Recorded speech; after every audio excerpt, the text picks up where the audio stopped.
Gjatë një takimi në Sarand, kryeministri Edi Rama ka deklaruar se pasi të futemi në Bashkimin Evropian, vlerat e pronës do të rriten. Trupi 24 vjeçares palestinese Rayan Alawan do të varroset në Shqipëri pasi askush nga familjarët e saj nuk erdhi ta kërkonte.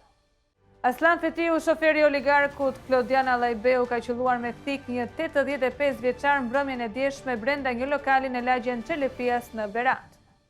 Sipas një raportimi nga gazeta Bild, hakerët zbuluan se presidenti rus Vladimir Putin është pjesë e Halpo grupit EV-13, një grup gjenetik i zakonshëm në Ballkan, duke ngritur dyshime mbi prejardhjen e tij. Zonja dhe zotrinj, përshëndetje dhe mirë se vini në edicionin informativ këtu në TV-u. Gjatë një takimi në Sarand, kryeministri Edi Rama ka deklaruar se pasi të futemi në Bashkimin Evropian, vlera e pronës do të dyfishohet brenda muajit. Por deri atëherë do të vijojmë të përballemi me paga të ulta, çmime të larta dhe emigrim masiv të rinjve. Kryeministri Edi Rama ka dhënë një tjetër lajm që me siguri do t'i mbajë shqiptarët të mbërthyer pas ëndrrës evropiane. Në vitin 2030 hym në Bashkimin Evropian dhe brenda një muaji pronat do të dyfishojnë vlerën. Pra, edhe 6 vite durim, pastaj bum, gazonierja juaj në Paskuqan do të vlejë sa një apartament në Paris. Pra mjafton të duroni edhe 6 vite dhe pasuria juaj do të dyfishohet magjishëm. Deri atëherë thjesht përballoni çmimet e larta, pagat e ulta, emigrimin e të rinjve dhe ndonjë skandal korrupsioni këtu atje. Asgjë serioze. Gjithçka do të jetë më mirë. Pagat do të rriten, korrupsioni do të zhduken dhe sipas kësaj logjike, edhe qenë të rrugës ndoshta do fillojnë të flasin. Në një takim me sipërmarrës në Sarand, kryeministri tha se kur Kroacia hyri në Bashkimin Evropian, çmimet e pronave u dyfishuan për një muaj. Fantastike, vetëm se ka një ndryshim të vogël. Kroacia realisht hyri në Bashkimin Evropian. Ne ndërkohë kemi një fjalim dhe një premtim që tingëllon bukur, por mund të përfundojë si të gjithë fjalimet e tjera në koshin e historisë.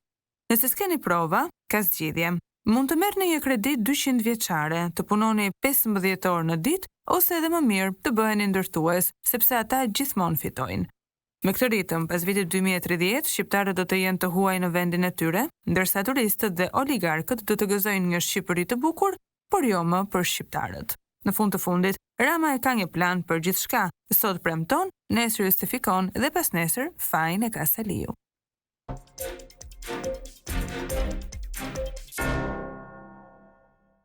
Pothuajse 16 vite kanë kaluar nga projekti i rrugës Qukës-Qaf-Ploç, kostoja të cilit arriti deri në $235 milion. Është premtuar se në gusht të këtij viti projekti do të përfundojë.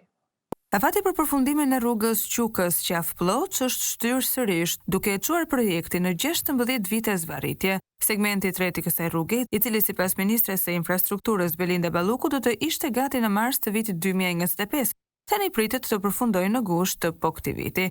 Sipas autoritetit rrugor shqiptar, vonesa lidhet me ndërprerjen e punimeve në gusht të 2019 për shkak të mungesës së financimit. Punimet rifilluan në gusht të vitit 2023 pasi u sigurua një marrëveshje re kredie. Përfundimi i këtij segmenti do të thotë që rruga do të bëhet e aksesueshme për qytetarët në fund të verës së këtij viti. Një histori premtimesh dhe shtyrjesh. Rruga e Qukës-Qaf-Ploç ka qenë një ndër projektet më të gjata dhe më të kushtueshme në Shqipëri. Ajo u premtua për herë të parë nga ish-kryeministri Sali Berisha në zgjedhjet e vitit 2009, duke e cilësuar si një aks strategjik për lidhjen e Tiranës me Korçën. Pas nisjes së punimeve, projekti u cilësua si i gabuar teknikisht dhe u rishikua disa herë, çka solli shtesa në financim dhe vonesa në përfundim. Në vitin 2018, ish-ministri i infrastrukturës Damian Gjiknuri premtoi se rruga do të përfundonte në vitin 2019, por as ky afat nuk u mbajt. Në shtator të vitit 2020, ministri Balluku deklaroi në kuvent se nevojiteshin edhe $105.8 milion për përfundimin e saj. Deri më tani, kostoja totale e projektit ka arritur mbi $235 milion, shumë më tepër se sa parashikimi fillestar. Financimi është siguruar nga disa burime duke përfshirë loti i parë, fillimisht u planifikuar $38 milion, por ka arritur në $74 milion, financuar nga Banka Islamike për Zhvillim, loti i dytë nga $63.1 milion në $95 milion, po ashtu i financuar nga Banka Islamike për Zhvillim. Loti i tretë fillimisht u parashikua me $50 milion, por kostoja shkoi në $66 milion, financuar nga Fondi Saudit për zhvillim. Në nëntor të vitit 2024, ARSH hapi një tjetër tender për të plotësuar punimet në hyrjen e rrugës duke përfshirë sinjalistikën dhe ndriçimin. Ky tender u fitua nga kompania Albavia SHPK me një fond prej 246 milion lekësh. Sa është ndërtuar deri tani? Sipas ARSH-s, deri më sot, loti i parë dhe i dytë janë realizuar me 92%. Në lotin e parë është asfaltuar e gjithë gjatësia e kontratës, përveç tremurave mbrojtëse të cilat janë në proces ndërtimi. Në lotin e dytë nga 15.8 km janë asfaltuar 12.8 km, ndërsa punimet nga kilometri 18 deri në 21 dhe ato elektromekanike të tuneleve janë ende në proces. Loti i tretë është përfunduar 81%. Qytetarët janë të zhgënjur nga premtimet boshe. Pavarësisht se janë ndërruar 2 qeveri dhe 4 ministra infrastrukture, rruga ende nuk ka përfunduar. Për shumë qytetarë që përdorin këtë aks, zvarritja e projektit për më shumë se një dekadë është dëshmi e keq menaxhimit dhe mungesës së vëmendjes së autoriteteve. Nëse punimet përfundohen sipas afatit të ri, rruga e Çukës Qafploç do të ketë marrë plot 16 vite për të ndërtuar, një kohë më e gjatë se ndërtimi i disa prej rrugëve më komplekse në botë. Megjithatë, duke parë historinë e këtij projekti, qytetarët mbeten skeptik nëse edhe gushti i këtij viti do të jetë afati i fundit apo do të ketë një premtim tjetër të radhës. Trupi 24 vjeçares palestineze Raya Naluan do të varroset në Shqipëri pasi askush nga familjarët nuk erdhi ta merrte atë. E reja u vra nga babai i saj, i cili e goditi me thik në një banesë të marrë Qiran në Tiranë dhe tani ndodhet në Arrati. Asnjë nga të afërmit e 24 vjeçares palestineze Raya Naluan nuk është interesuar për të tërhequr trupin e saj pas vrasjes nga babai i saj Fadi Aluan në Tiranë. Trupi i pajeti 24 vjeçares vazhdon të mbahet në morgun e Tiranës dhe nëse brenda afateve ligjore nuk paraqitet ndonjë kërkesë nga familjarët, ajo do të varroset në Shqipëri.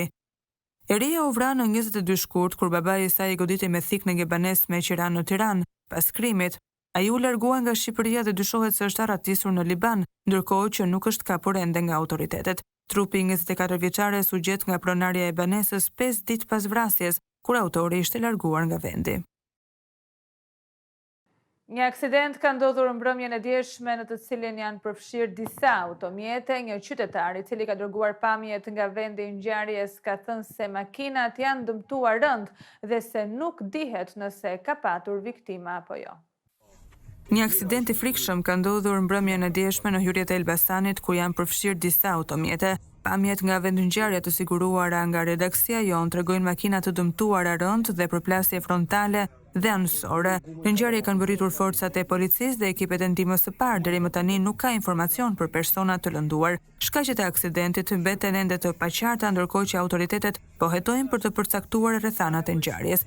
Aksidenti në hyrje të Elbasanit, disa makina të përfshira. Ndihma e parë dhe policia kanë mbërritur në vend ngjarje, por nuk pash të lënduar, ndoshta i kishin marrë më herët, u shpreh qytetari që ka dërguar pamjet në redaksin ton. Aslan Fetiu, shoferi i oligarkut Klodian Allajbeu, ka qelluar me thik një 85 vjeçar mbrëmjen e djeshme brenda një lokali në lagjen Çelepias në Berat. I moshuari, Todi Biçaku, ndodhet në spital nën kujdesin e mjekëve, ndërsa autori është zhdukur. Një plagosi me thik ka ndodhur mbrëmjen e djeshme në qytetin e Beratit, ku një i moshuar 85 vjeçar ka mbetur i dëmtuar rënd dhe është dërguar menjëherë në spital. Ngjarja ka ndodhur në ambientet e një lokali në lagje Çelepies të qytetit të Beratit. Autori i dyshuar është identifikuar si Aslan Fetiu, i cili ka hyrë në lokal dhe ka qelluar me thik në bar klienten e moshuar Todi Biçaku. Sipas informacioneve, autori ka hyrë në lokal duke kërkuar një shtetas dhe kur i kanë thënë se ai nuk ndodhej aty, ka filluar të shaj klientët. Pas kësaj, Todi Biçaku, i moshuari që ndodhej në lokal, ka kërkuar nga autori të dilte jashtë, por ai ka plagosur me thik. I plagosur është transportuar menjëherë në Spitalin Rajonal të Beratit, ku ndodhet nën kujdesin e mjekëve. Policia ka mbërritur në vend ngjarje dhe ka nisur krejën e zonës për të kapur autorin, i cili është larguar nga vendi i krimit.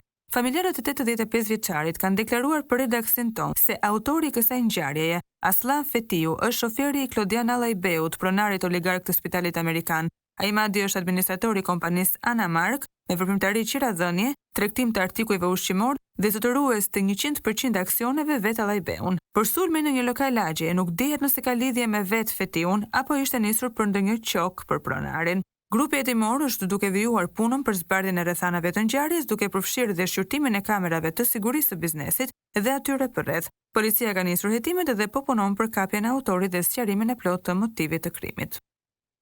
Një ngjarje e rëndë ndodhi në fshatin Stanoc të Vushtrisë, ku pronari i një furre buke, Arsim Orina, vrau ish-punonjësin e tij me armë zjarri dhe më pas vrau veten. Detajet e reja janë zbardhur nga ngjarja e ndodhur pas ditën e dieshme në fshatin Stanoc të Vushtrisë, ku pronari i furrës së bukës Djellza, Arsim Orina, ka vrarë me armë zjarri punëtoren e tij Nexhmie Haradinaj e më pas veten. Policia ka gjetur disa gëzhoja në vendin e ngjarjes, të cilat dyshohen se janë përdorur për kryerjen e krimit. Dëshmitarët janë pyetur dhe po merren të gjitha masat për të zbardhur rrethanat që çuan në këtë tragjedi. Nga informacionet e para mësohet se viktima ka punuar së bashku me bashkëshortin e saj në këtë furrë buke, pronë e autorit të krimit. Sipas nga të afërmit të saj, shkaku i mundshëm i ngjarjes është xhelozia, pasi gruaja kishte vendosur të punonte në një tjetër vend. Ky informacion është ende jo zyrtar dhe priten të dhëna të tjera nga hetimet. Pamjet e publikuara nga mediat lokale tregojnë momentin kur burri i viktimës bërri në vend ngjarje, duke u shfaqur i tronditur dhe i rënduar emocionalisht, ndërkohë që disa të pranishëm përpiqen ta ngushëllojnë. Hetimet janë ende duke u zhvilluar në koordinim me policinë për të sqaruar plotësisht rrethanat e këtij akti tragjik. Shqipëria është renditur e fundit në listën për sa i përket cilësisë së jetesës, madje edhe pas Ukrainës, e cila prej shumë vitesh është në luftë me Rusinë. Cilësia e jetës sipas kategorive në Evropë në vitin 2025 e rendit Shqipërinë në vendin e fundit pas Ukrainës. Luksemburgu quhet si lideri evropian në cilësinë e jetës për vitin 2025, duke arritur një pikë prej 220 në indeksin e cilësisë së jetës. Holanda ndjek nga afër me 211 pikë, ndërsa Shqipëria pas Ukrainës renditet e fundit me pikët përkatësisht 104 dhe 115.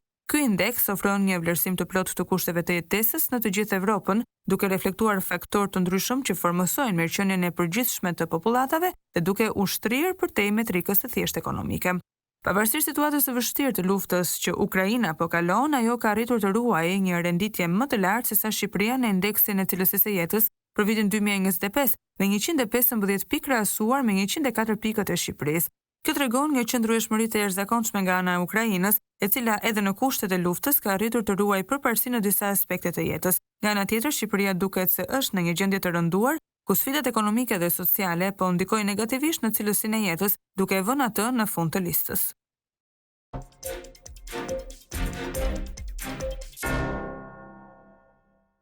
Sipas një raportimi nga gazeta Bild, hakerët kanë zbuluar se presidenti rus Vladimir Putin është pjesë e haplogrupit EV-13, një grup gjenetik i zakonshëm në Ballkan, duke ngritur dyshime mbi prejardhjen e tij.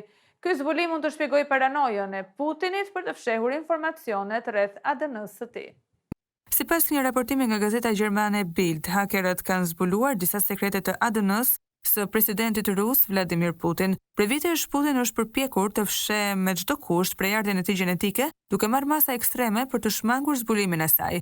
Sipas Bild, hakerët arritën të depërtojnë në kompjuterin e Michael Putin, i cili është nipi i dytë i presidentit rus. Nga të dhënat e zbuluara, rezulton se Putin dhe nipi i tij ndajnë të njëjtin haplogrup Y, i cili trashëgohet në linjën mashkullore. Me habitshme e këtij zbulimi është se Putin është pjesë e haplogrupit EV-13, një grup gjenetik i rrallë në Rusi, por shumë i zakonshëm në Ballkan. Sipas të dhënave, ky grup gjenetik është më i përhapur në Kosovë, ku e mbartin rreth 30% e popullsisë, ndërsa në të gjithë rajonin e Ballkanit kjo përqindje është rreth 15%. Në Rusi, ndërkohë, kjo shifër bie nën 5.